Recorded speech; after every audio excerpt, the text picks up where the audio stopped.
چند تا سری مختلف داره که الان اینا رو باز میکنم.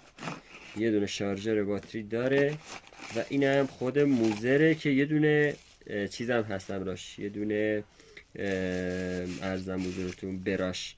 اینم خود کار دوستان. طرح بسیار زیبایی داره، فوق العاده سبکه، تیغش هم کاملا ضد آب هست، خود ریشترش کاملا ضد آبه. یه طرح بسیار زیبایی هم استفاده شده. باتری خور هست دوستان، ببینید از این قسمت باتری میخوره. باتریش هم قابل شارژ هست. حالا شارژرشو دیدید که با این شارژری که اینجاست شارژ میشه. حالا من اینو براتون سریع روشنش کنم کارشو ببینید.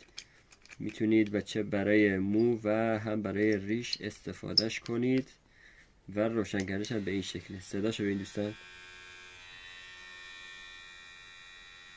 کار جذابیه دوستان، میتونید خیلی راحت ازش استفاده کنید و لذتشو ببرید. مختص دوستانی که مسافرت یا کمپینگ‌های طولانی میرن.